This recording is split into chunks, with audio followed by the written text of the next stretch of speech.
Another guy who everyone thinks is going to be a 2027 prospect, but we don't know yet because he is eligible for next year. Another guy's got to prove a lot, though, is Arch Manning at number 6 from Texas. Honestly, this is the hardest one to figure out because I think Arch Manning could absolutely be the Heisman Trophy winner. I think he's right now the betting favorite to win the Heisman Trophy this upcoming year. Some people might even put him number 1 on this list, but I put him number 6 right now. Just got to prove he could be an elite quarterback in college football. He's only started 2 games in his career against Louisiana Monroe, Mississippi State. But like I said before, he's plus 700 to win the Heisman Trophy right now on DraftKings, which is the betting favorite right now. 88.1 PFF grade. That was 13th among all quarterbacks in the country that played at least 200 snaps. He was 16th in big-time throw rate, 16th in turnover-worthy play rate as well. So again, against pretty bad competition, but still, he still played out there for Texas.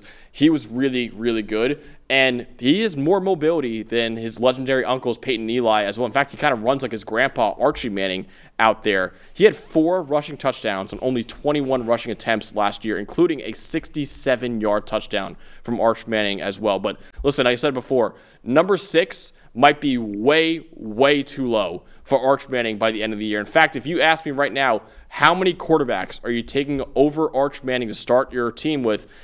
I don't know if I'll take any. No, I would start it with him. Which is it just makes it so hard though because he hasn't played enough for me to rank him higher on this list against guys that have actually proven it. But that's why I put him number 6 right now because I think the top 5 have proven it more.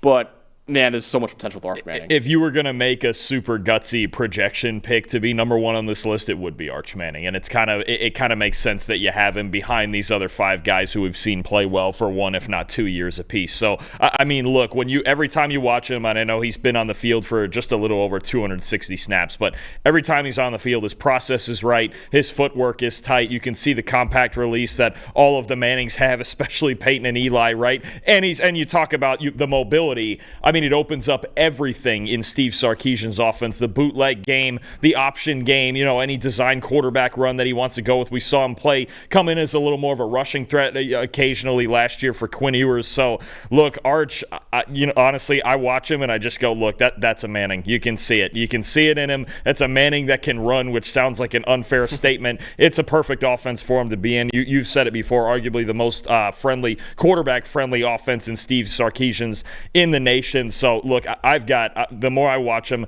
the more I have huge expectations for Arch Manning as well. I think he's in for a huge season.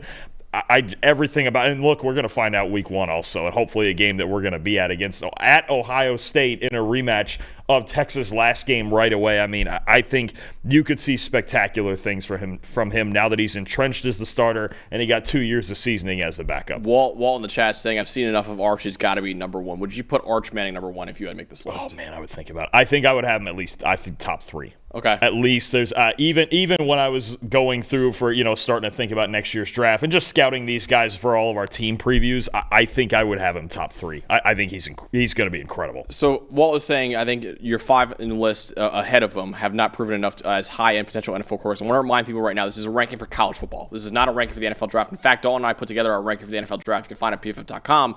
On our big board, Arch Manning is actually QB1 on that ranking for the big board. So I think as a quarterback prospect, Arch Manning is probably number 1. But as a quarterback for college football next year, as of right now, that's why I put him number 6. I think the other guys on this list have done a little bit more. We're just hedging just a little. He could very well end up at number 1, honestly, by the end of the season. I think any of these top 6 probably could end up, maybe even top 7 if you want to include Lagway in that if we get the fundamental improvement. But this is the thing, is this quarterback class for the draft and for college, again, very, very wait and see, because I think a lot of these guys right now are about on the same tier. Yeah, absolutely. And listen, I think number 6 is the point where I think I won't get the most hate. I think if I put him number 1, people come at me. If I put him outside the top 10, people come at me. It's like, listen, number 6, I'll be in the middle on this guy for right now. We'll see what happens. You're just avoiding the noise. Listen, I've done enough Arch Manning stuff where I got killed on Twitter already. I think this is the safest spot to put him, I think.